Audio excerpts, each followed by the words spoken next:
I'd like to offer a warm welcome to everyone once again.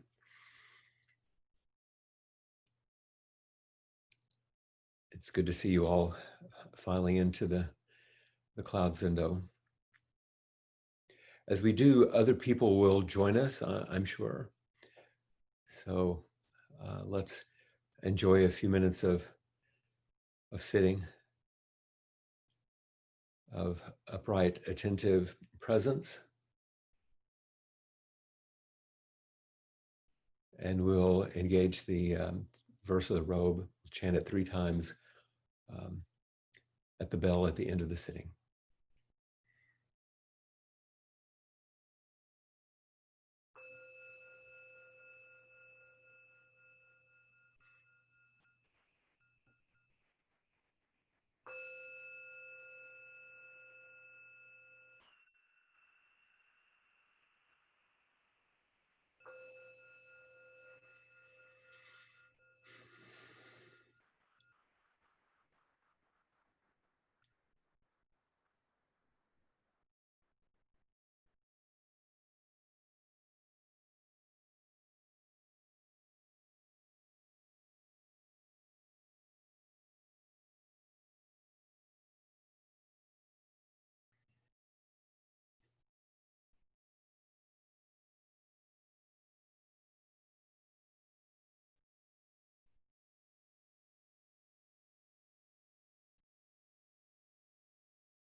Are you aware of the sensations associated with your breath?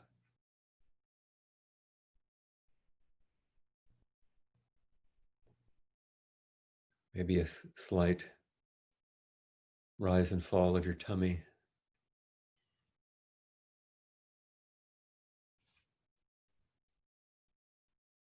Movement in the sides of your ribs, under your arms.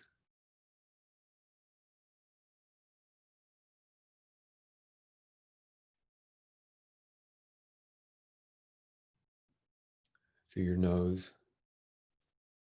A little breath across your upper lip.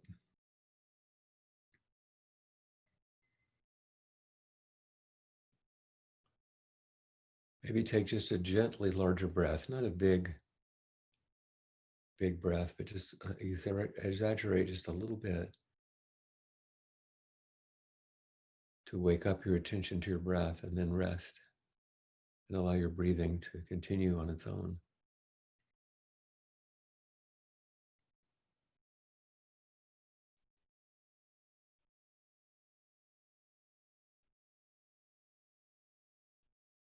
Just this gentle attention to something so fundamental and something already happening, but waking to this presence and this activity that's immediate and embodied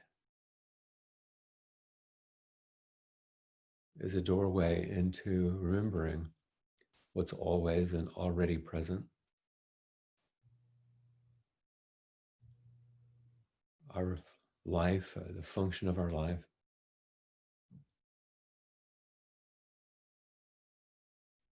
our nature, our true nature, our Buddha nature.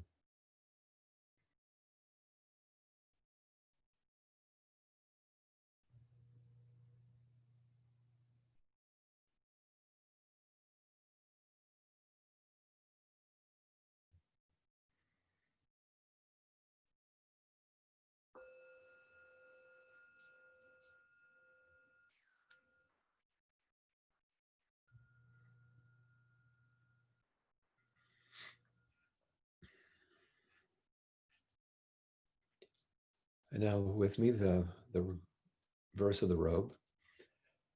Vast is the robe of liberation, a formless field of benefaction. Wearing the universal teaching, I realize the one true nature, thus harmonizing all being. Vast is the robe of liberation, a formless field of benefaction. Wearing the universal teaching, I realize the one true nature, thus harmonizing all being. Vast is the robe of liberation, a formless field of benefaction. Wearing the universal teaching, I realize the one true nature, thus harmonizing all being.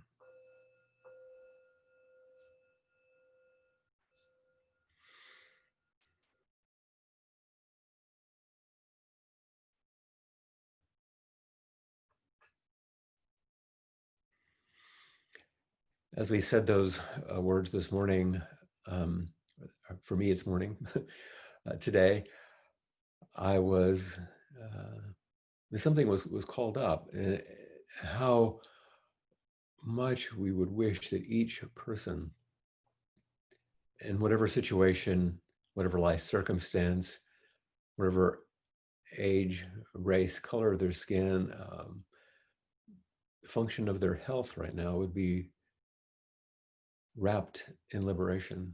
It would be free for that understanding the one true nature which harmonizes all being, because we seem so far at the moment from harmony in so many ways.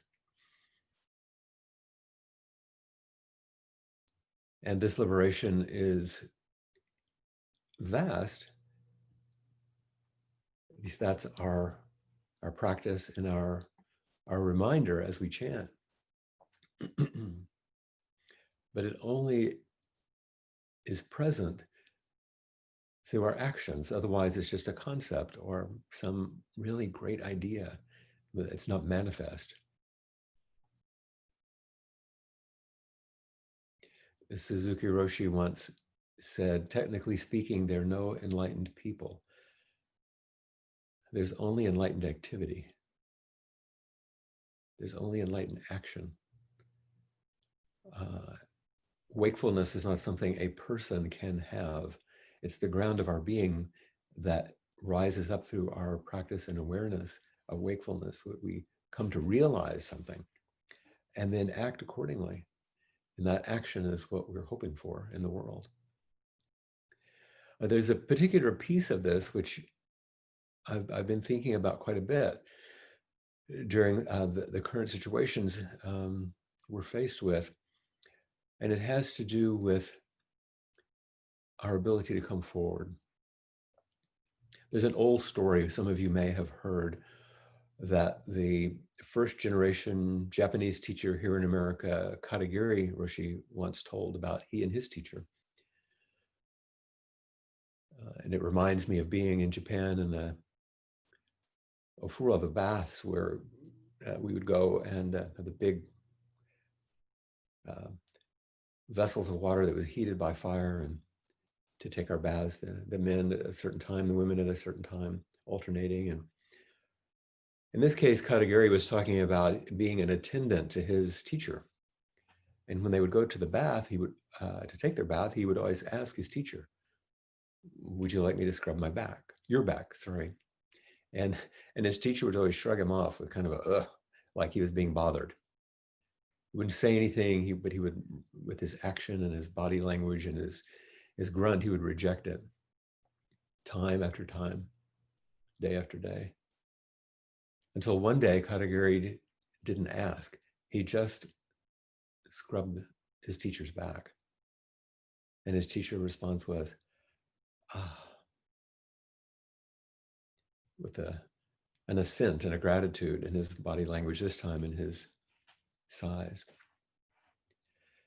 And Katagiri spoke about his the learning, which was about coming forward. He didn't suggest that we shouldn't ask or be respectful or any of that. That was already in place. But what it's like to come forward and offer ourselves so generously, to not hold back. At the end of a beautiful poetic piece, which many of you are familiar with, by Ezra Beda, called "What is Our Life About?" It ends with, "Time is fleeting. Don't hold back. Appreciate this precious life." So sometimes through our actions, we come forward and feel an appreciation from another, but often we come forward in life and feel the appreciation of our own life. Time is fleeting. Don't hold back. Appreciate this precious life.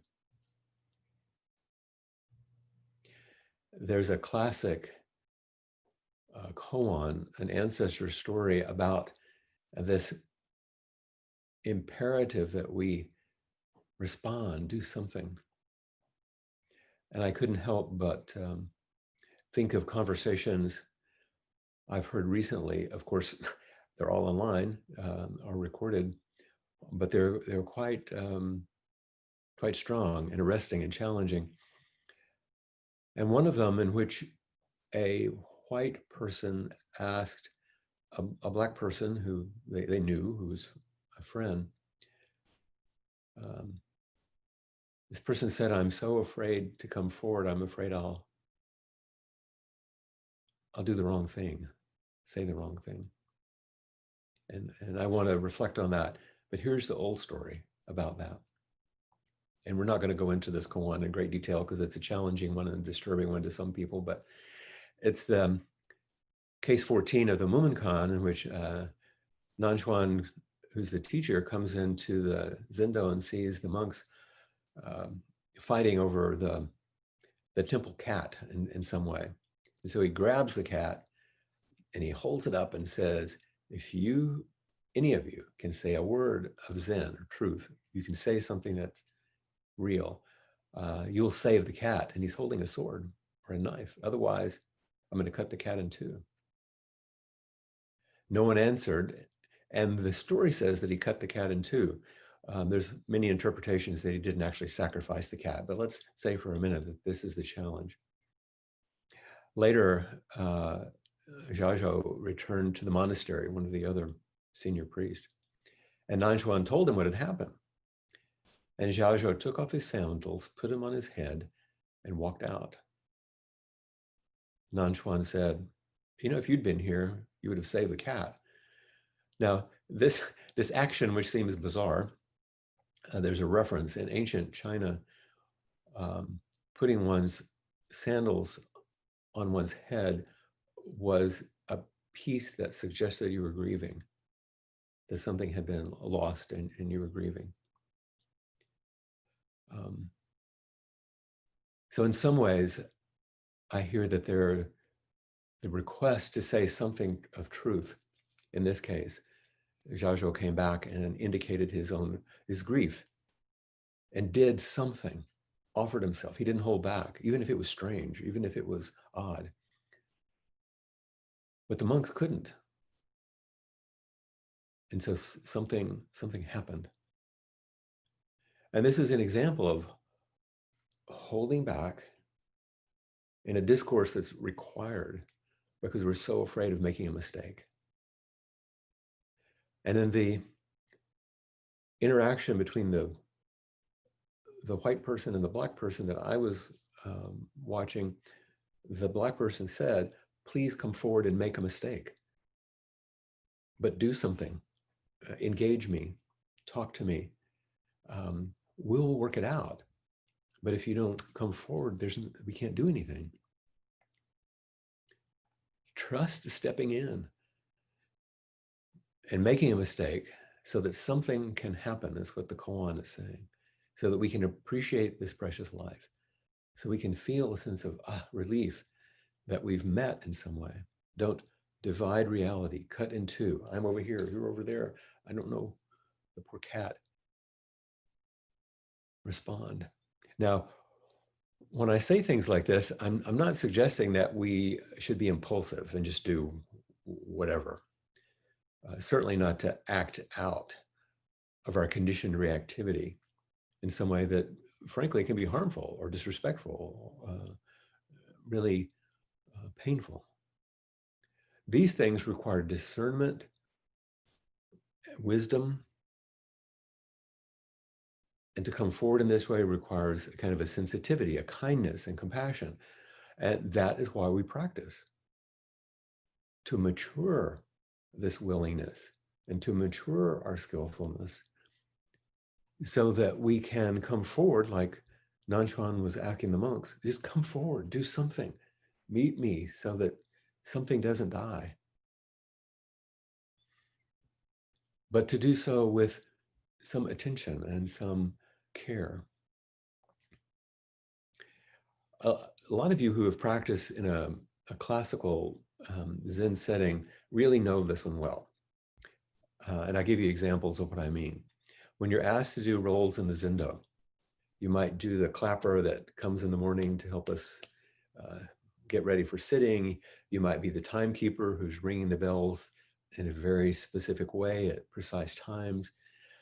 You might be the jisha, or the assistant for the person who's presiding and offering the incense and bowing. And gosh, when you take on these roles, those of you who have done it, what's the first thing that you say to yourself, or what arises?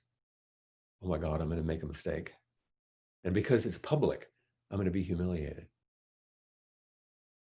So this is very present in those kind of situations. When we're offered a koan, some of you may have done traditional koan practice. Life certainly presents its questions that are like, I don't know what to do. But I've done classical koan study for a while with a wonderful teacher. And when presented with some of these odd, very perplexing stories outside of my own time and with images like the sandals, which I don't understand, I have no idea how to navigate it. No idea what's being asked of me. And it seems like in the contemporary world, in the settings we find ourselves, we meet this question. I can't tell what's being asked. I don't know how to interpret things. So I'm not sure how to move forward. Those of us who have sat longer retreats, or some of you who have been head student or emerging teachers, or you've been asked to lead a class, what else comes up? How many times do you say to yourself, I don't have what it takes? I don't have what it takes to sit a 7-day or a 10-day retreat. I don't have what it takes to sit in front of everyone and speak. I'm too frightened. And even in this situation with inquiry, when it comes to speaking up or asking a question, what arises? Gosh, I'll look foolish, or I'll sound stupid, or there's all these people. I don't know. There's so many different ways. So many different everyday challenges in which we hold back. And that's why the forms and the invitations to meet the forms in Zen practice aren't so that you can be spiritual or be a good Zen student. It's nothing to do with that. It's so that you can confront all these ways in which you cling to some image or place of supposed, it's illusory safety, so you don't have to come forward. And engaging in a discussion about racism, the same thing arises. I don't know what to say. What if I say the wrong thing? What if I'm offensive? The truth is, you will be. But now you have a chance to learn something in a relationship if that relationship has some shared willingness and some shared commitment to moving deeper and forward. Another side of the speaking up is, are you willing to speak up when someone does something that's unsafe? For example, if someone isn't wearing a mask or getting too close, is it okay to say something as respectfully and clearly and cleanly as you can? Because we think, oh, they might get mad. Well, they might. And then you have the challenge and actually the potential to turn that situation. It might not resolve. There might be someone that is resistant, belligerent, you have no relationship with, and they may have a very stuck kind of attitude, but you never know. When I was writing my notes, I thought of, since my father is on my mind quite a bit right now, having just passed, I thought of a time when we were engaged in an activity that we loved doing together throughout our life that we also did with his father as we played golf. We weren't a family of means. We never belonged to a country club or anything. We just played municipal golf together. It was a good way to spend time and we enjoyed it. But one day, late in my father's life, we were with all the sort of old guys, and I was invited to play with them. And it was a lot of fun. They were great, and they were gruff, and they were funny. But one day, one of the men, we were standing on the tee box waiting, and one of them talking, and one of the men said, well, my son wants to come home and he wants to bring his boyfriend with him for Christmas. And I told him, no, you can't. And he began this bit about his son was gay and he was not going to allow his son to bring his partner home because he didn't accept or believe whatever his attitude was. It wasn't okay with him. And in that group of older men in Texas playing golf, it would have been a time to say, well, kind of scuffle around and continue and not say anything. And I was shocked that my father turned to him and said, are you crazy? He wasn't that gentle. It wasn't harsh, but he said, that's your only son. Why would you turn him away if he loves someone? This was unexpected and very powerful. It was a way he decided to come forward where he risked something. And the other fellow didn't exactly know what to say, but he hung in there. He didn't go away. He didn't fight back, and their relationship continued. Unfortunately, a few years later, his son actually died from AIDS, and it was a sad story. And I think that he was inclusive. It doesn't always work that way, but I was so proud of my father for coming forward, did not hold back. One of the other lines or feelings, beliefs, energies that comes up in us in all of this is some version of I'm too vulnerable. I'll never survive this. But there are some things to remember about that position. First is to remember that you're always vulnerable. The illusion that you're not vulnerable is just that, a delusion. And so is everyone else. We're all vulnerable. And our life turns on how we dance with our vulnerability. But the reality of vulnerability doesn't change. That's the ground of things. It's called impermanence. Everything is changing, shifting, moving, flowing all the time. It's called interdependence. We rely on each other, and everything is responding to everything else, and you're not in control. This is life. This is where we meet what the Buddha set forward as the first proposition in his understanding of practice, where he said, life is characterized by dukkha. Because of this life, because of this vulnerability, because of this ever-changing contingent flow, we do experience pain, dissatisfaction, anguish, many things. But in turning toward that reality is liberation. Turning away from it is actual unnecessary suffering. You're always vulnerable. So is everyone else. And our lives together turn on how we navigate and dance with our vulnerability. Secondly, when we say, I'm too vulnerable, I can't survive this, it's also true that you won't survive this ultimately. And no one else will either. Now, this is a larger, more existential way of looking at it. Everything ends. All relationships are terminal by definition. And this is not a mistake or some cruel joke, unless you believe it to be so. We can take these realities, grasp at what we want to cling to, push away what we're afraid of, ignore, and then construct a way of viewing things so that it seems to be a mistake or a cruel joke, because we believe life should be otherwise. But it isn't. We're always vulnerable. You won't survive all of this, ultimately, in the big picture.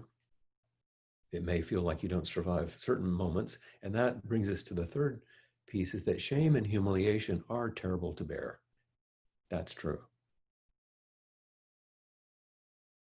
And this is not what is being prescribed by our practice orientation.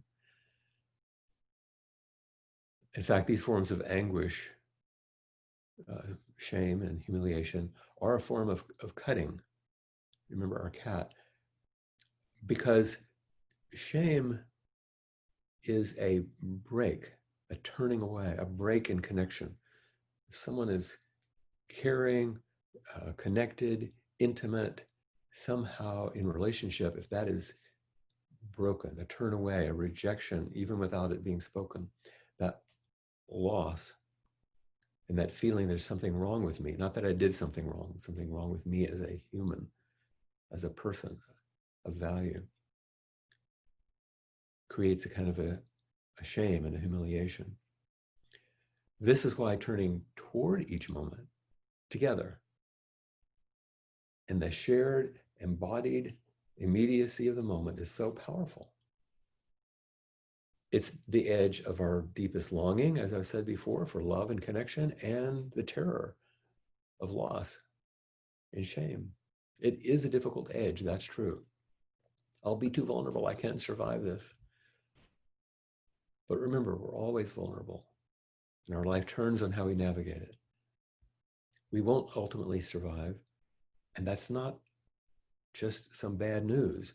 It's the ground that brings us to life. And shame and humiliation are difficult to bear, so it's best to turn back toward each other with care.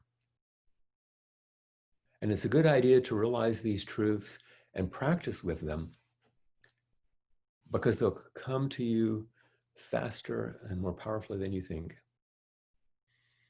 And the longer you live, the more you'll understand this reality. And this isn't some horrible thing.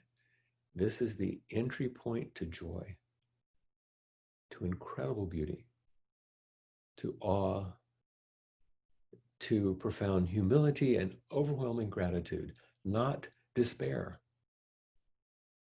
To understand that everything changes and we're dependent on everyone else is a sense of incredible beauty. It's a source of love. The realization that we won't ultimately survive means every evanescent moment is full of awe, and we can feel humility in the face of that and gratitude for every single moment. And that shame and humiliation is terrible to bear, and that we're all on the edge of that because we make ourselves vulnerable in loving relationships. And so feeling the gratitude of care when it's there. This is the direction practice turns, is not to despair, but to embodied immediacy, to be here in this body now with others, to the relational engagement where we turn toward instead of holding back, and the intimacy that's the result. And a caveat is we do want to be able to say no and to set boundaries when they're appropriate. When I say don't hold back, I'm not saying just continue forward no matter what. Don't hold back by holding appropriate boundaries. Bodhisattvas have boundaries. There are times when the appropriate response is to step away or to say no. And also another piece of that is to accept that your best response will always be partial, always be flawed. Your best response. So rather than trying to get it right and worried about being wrong, fearing the humiliation, the shakiness and the vulnerability, be wholehearted. Be 100% whoever and whatever you are at that time. And if you feel like, gosh, I'm only like 20% here, well, then be 100% that 20%, but don't hold back. The path that we call spiritual is not an individual, personal path. The energy of our life that animates everything from which we're born and to which we'll return, this ongoing flow of contingent, ever-changing reality, is aliveness itself. And the wisdom and compassion and whatever intelligence and care we seek through practice is a universal and shared source which is already flowing through all of us, as all of us, as all of this. And this unlimited source is always and already available. And our practice is to awaken to this fact. We are being fully lived. And this is the ground of our shared being. But this energy rarely moves through our bodies, minds, and hearts without some distortion. Our fears set up patterns of contraction and separation, cutting. Our craving and desires cause us to be more self-centered and narrow than we would be otherwise. And clinging to our beliefs shape our world and our assumptions about ourselves and other people. We see what we believe. And the good news is that we can awaken to all of this and become a more broad and open channel for life energy to flow with ease if we don't hold back.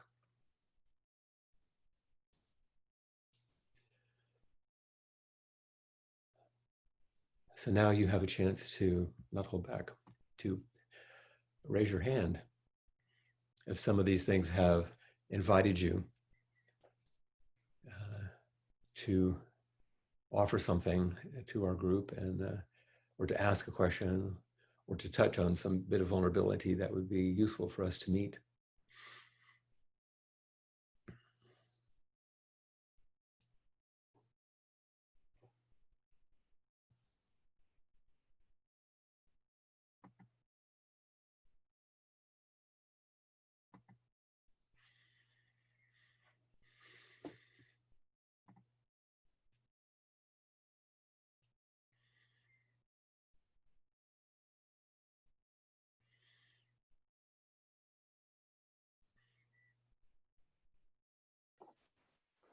Hi, Gail.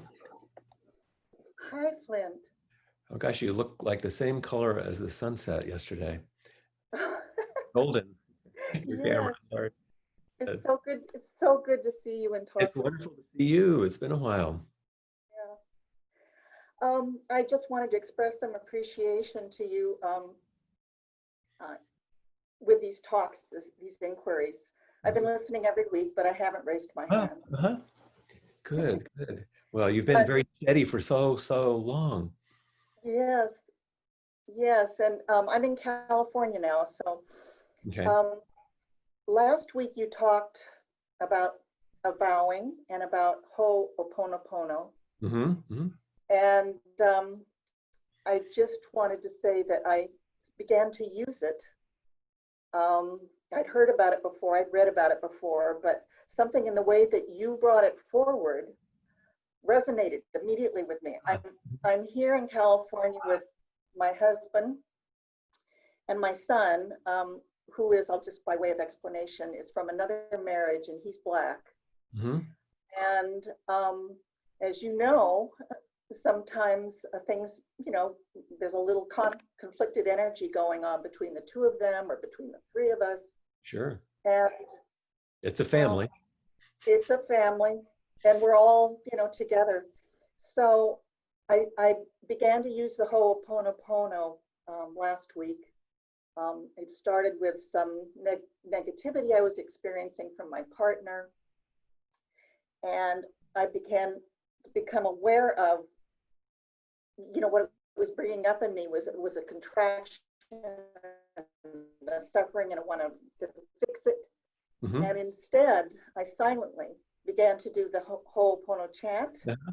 and nothing changed. Nothing changed on the outside, but the energy shifted in my being in a way that just totally So it softened the contraction. it softened it, and I began to feel peaceful. And I also did not feel any um, need to correct anything. So I was just quiet. What a relief. Relief, yes. And the complaining and the negativity from my partner continued, and then it slowed down, and then it totally dissipated. And I've had this happen again between the two of them when they were arguing just Mhm. yesterday. And I guess I want to talk about the mystery of this because um, when I applied it yesterday, when my son and my husband were having a conflict, um, and I felt I wanted to get in between them, but I just started doing this. And again, I had some place to go, so I just left it and went to go do my errand. And during my entire errand, I just was doing Ho'oponopono because of the feelings inside my system. Mhm. And again, everything relaxed. And when I came home, both my husband and my son had completely dropped their argument and told me separately that they weren't upset about anything anymore.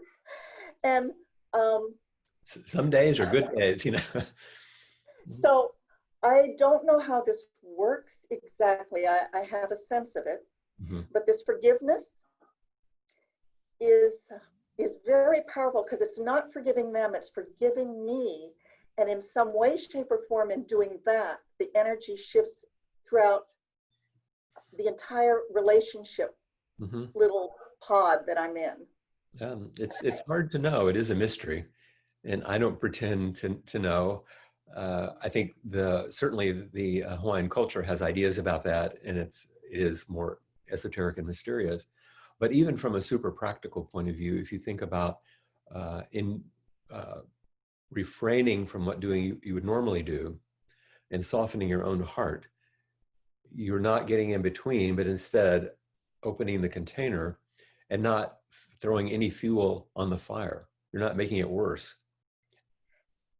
Exactly, exactly. And not feeling that I need to do something. So, which makes it um, worse usually. That's my point. yeah. And, Yeah. and so this coming forward that you're talking about today, in a sense, I can see that the whole Ponopono was, in a way, I was coming forward. I Yes. wasn't afraid of Inside. what I was feeling, right? Well, I mean, I actually, could you feel bring up the another point. feeling. What is coming forward? We can come forward from a part of ourselves, which is reactive, or we can bring our Buddha forward, Buddha nature forward. And I think you Right. froze there just for a moment. Bring our Buddha nature forward. Like, what is it that's coming forward? Absolutely. And what I noticed is Peg mentioned this spaciousness to remind ourselves that we are this, you know, part of, we are this vastness. And when I did these practices and felt peace, it was this vastness that came forward, actually. It sort of has its own wisdom, and I trust in it. And it may appear like I make some move, but in these two instances, it appeared as just relaxing. Yeah, you know, your presence. Well, that's why our first chant, when we first end, the first word is vast. Is the rebel. That's where we enter. Yes, yes. And you know, as far as just one more thing, as far as the racial conflicts, you know, and the protests that have been happening, I just wanted to share, and you know this, that I lived for 15 years in a Black neighborhood, and from the time I was Los 10, Angeles, right? Los Angeles, yeah, and I was married to a Black man at the time, and from the time I was 10, I was a minority, basically, in my neighborhoods.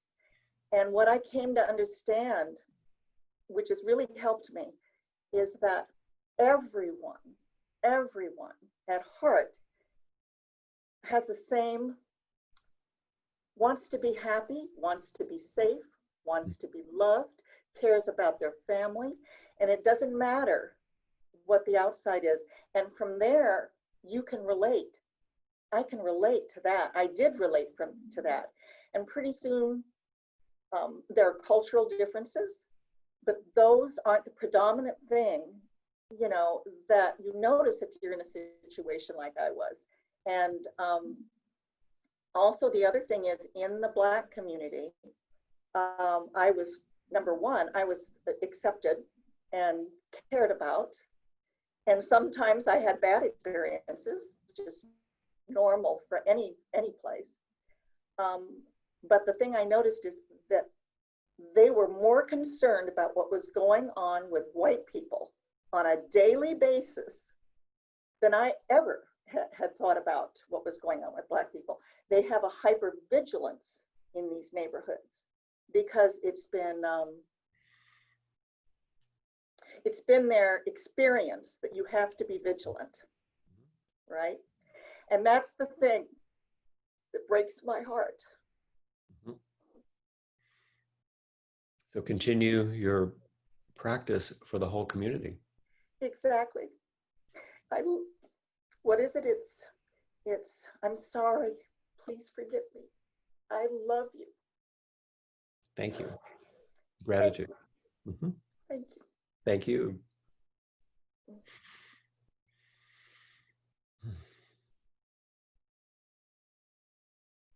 One thing I just thought of as Gail's image just disappeared is the thought that I'm glad that her son's Black body is still intact. Olivia, I think you're muted. There you go. All right. Hello. Can you see me? I can. Where are you coming from to us? I live in Albuquerque. Ah, great. When you know your whole talk was highly, I was impacted. But at a certain point, I just got this image, and I remember where I have trouble, but it's more like it's painful to hear white people be so sympathetic. Really, because living in your lifestyle, your whole mentality is that of vulnerability when you're a minority. Yes, absolutely. no Band-Aid. No. And so it's like the empathy or the, you know, the whole movement, and it just keeps it palpable. Okay. Yeah. And I've been very fortunate. I grew up in a small farming town, Mm-hmm. you know, large family, large Catholic family, but pretty sheltered. And I think that my rural initial years saved some of me, because if I had been born in an urban setting in poverty and always that, for one, I probably might have had my father longer. My father lived to be 64, which is pretty long. My mother did live to be 88, but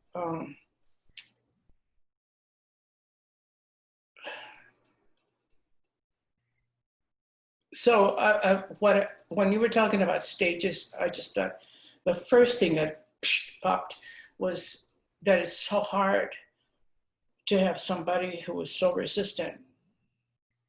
They will do whatever it takes, you know, to not wear a mask, for example. Mm-hmm. And then the thing that came to me was, somebody is stuck in one of these stages. Well, then I realized that I also am stuck. I'm stuck. I don't function every minute in it, but I do know that I know it's there. Mm-hmm. And to pull myself out of there, I have a few things that I remember. Mm-hmm. One of the things that I remember is this is not out of Buddhism, but it kind of is. That if I visualize that in reality, the entire human race is, we're all divided in oppression groups, all of us. Yep. Including, it was really interesting to really look at owning class oppression, mm-hmm. including that. Yeah. So that the one thing that I can remember that can pull me out of this is that if I agree in some fashion or another to continue feeling bad at some level about myself, I'm also agreeing with the encompassing universal oppressions. Yes. Mm-hmm. Yes. Just because I belong to one of them does not mean that to some extent mine hurts so bad that I'll do that one, and I'll do that kind of oppression, and I'll do that kind of oppression, because we all do it. Mm-hmm. I do it myself. I have a bunch of adultism, for example. You'd start there. Start at home. Yeah. So I'm not even sure where I was going with it, but that to say this, what I just said, to say any of this, it's taken, you know, I'm 77 now. I probably had a voice the last 20 years or so, but at different levels than I probably have a voice. But it took that long. Mm-hmm. Feeling that vulnerable and still coming forward. Tell you this, and I will shake for several hours after I did this online. Yeah, and this is I know this is being recorded. Somebody's going to see it. Yeah. So having your voice is the most important thing at the moment, to say these things and be heard. It is, but you see, it's okay to say them, Clint. But that's my point. You're right. Please come forward. Yeah, but the response cannot be, I just feel really bad. I'm going to march empty-headed, or I'm going to protest empty-headed. No. Really look at it. Yeah. You want to really talk to your neighbor? And keep looking. So my lifestyle to live on, I have good people around me, white people. I don't live in an upper middle class neighborhood or anything. I just own a house, luckily for me. Better house than my father ever had, than my mother ever had. They had other wealth that I don't have, really. But my lifestyle has to be one of vulnerability. I am the minority here, and it's up to me to open up, to make the mistakes, to go along their little Christmas parties or whatever. And so what happens is many of us, I'm one of these, I have closed all of my culture. So I don't live in my culture. I live in this reactive mode, watching, like she was saying, watching white people. Well, I don't necessarily watch that vigilantly, but I conform to the waves of what is going to be considered okay. I wouldn't know what I would do today if I was going to be absorbed in my culture. I actually don't know where to start my own culture. Yeah. So to say all of this is in the vulnerable stage. Now, please tell me, you had 3 stages. Tell me again, because I forgot them. Well, they weren't exactly stages, but what I spoke about was I visualized it. Yeah, that we're always vulnerable, that ultimately we will die, we won't survive, and that shame and humiliation aren't the direction we're going, but we do have to work with that. Yeah. But then when you live in shame, and to some extent you have shame. Yeah. I did something in a Buddhist group the other day about, I've gotten a tan from being in my yard. But when I talk to my white neighbor, she can talk about her so much sun. But if I say anything, everything's quiet. And you know what the message is? We know you're already brown anyway, so. And I'm not one of the brownest, Yeah. I have some of my culture there. So, I shouldn't even compare that in the first place, but I'm just saying, okay, enough. Thank you for speaking. The important thing is that you can be heard and that you can speak and you can come forward, and I honor that. Thank you. Thank you very much. And I'm glad that you're with us. Okay.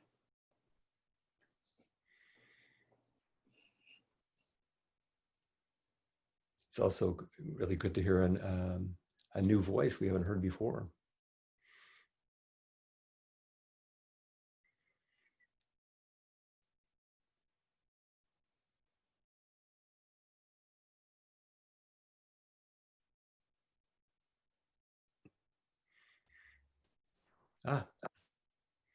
And now to Northern England. To an old voice. A friendly voice, one I love. I was just feeling that vulnerability and feeling very touched by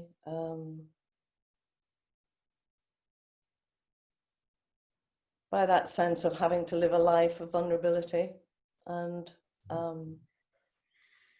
struggling a little not to be comparative about levels of vulnerability, because I know as a human I'm vulnerable, but it's I don't attract certain kinds of things that I know other people do. So Sure. Just kind of sitting with that a little. There's heartbreak in that.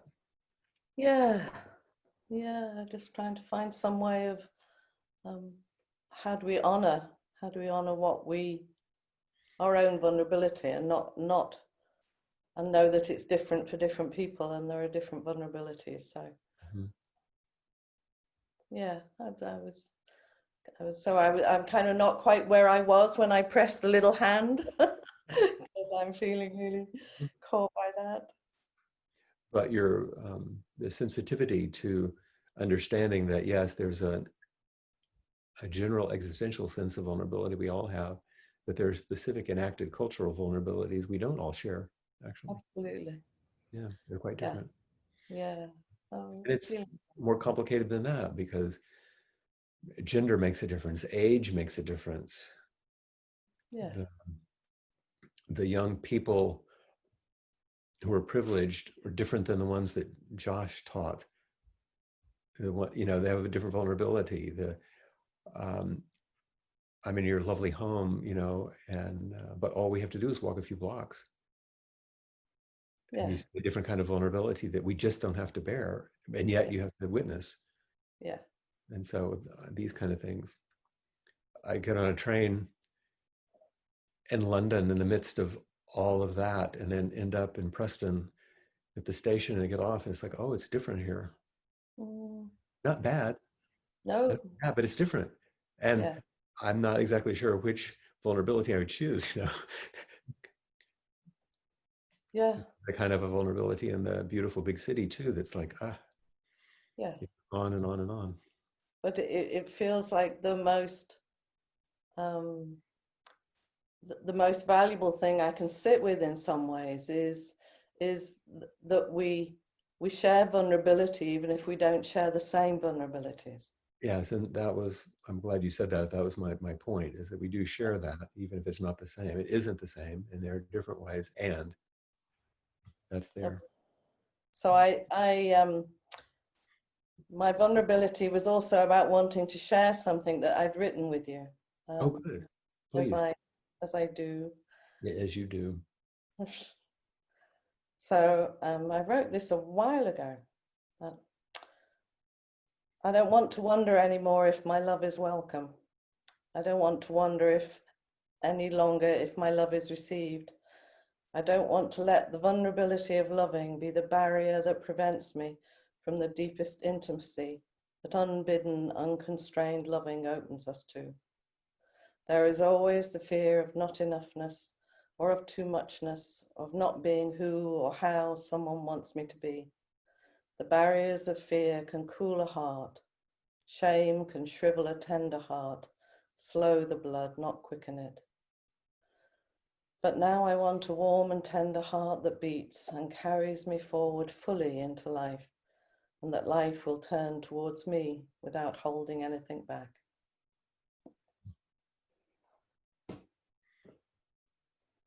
It couldn't be more appropriate. It's so beautiful, and to be reminded of it. Would you send it to me again? Because it's so apropos to the moment, and so beautiful to hear it in your voice too.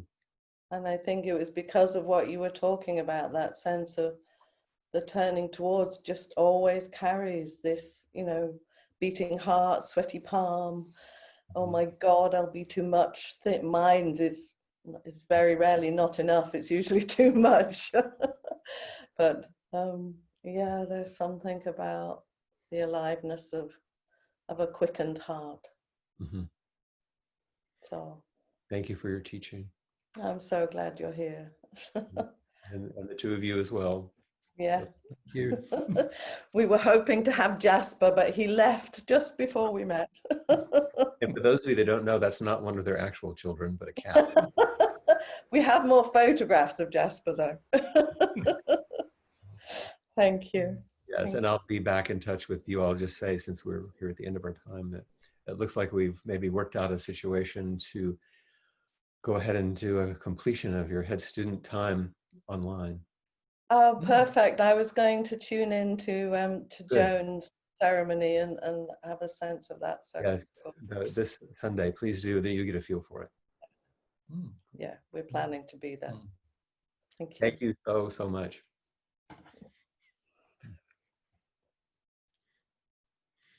It looks like we have just a minute. I don't think I couldn't do justice to responding to another person. I'm sorry. We'll hopefully have another time to do that. I appreciate that these issues are complex and nuanced and fraught, and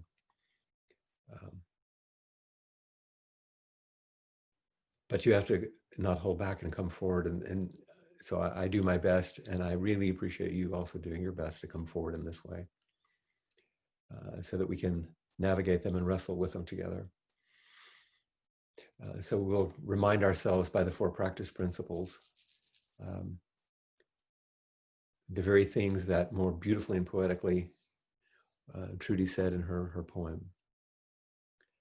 Caught in the self-centered dream, only suffering, holding to self-centered thoughts, exactly the dream. Each moment, life as it is, the only teacher, being just this moment, compassion's way. Caught in the self-centered dream, only suffering, holding to self-centered thoughts, exactly the dream.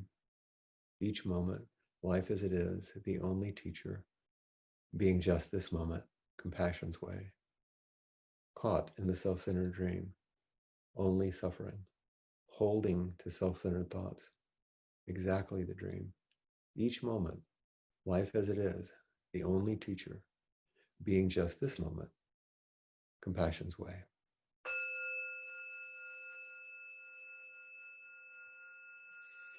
Thank you once again. It's been a joy to be with you, and I look forward to seeing you next week. Well, thank you, everyone. I'm not sure why my camera isn't working, but I wanted to say thank you for your generosity and attendance and for being here and for all that you offered today. I also wanted to just read this statement to you from our website. Appamada's programs are freely offered so that everyone may participate regardless of their means. Everyone is welcome and supported on their spiritual path here. So please feel free to share this, this offering of inquiry with anyone that you might know that could use it. And we are, of course, grateful for the generosity of those who are able to contribute in support of our Sangha for these programs and our teachers. If you'd like to help support Appamada or donate directly to Flint, you can do that through the Appamada website. And I will also send right now in the chat, I have sent over the contributions to Appamada link on their website, on the website there. It's a separate form for Flint. Thank you all so much, and hope to see you next week. Bye-bye.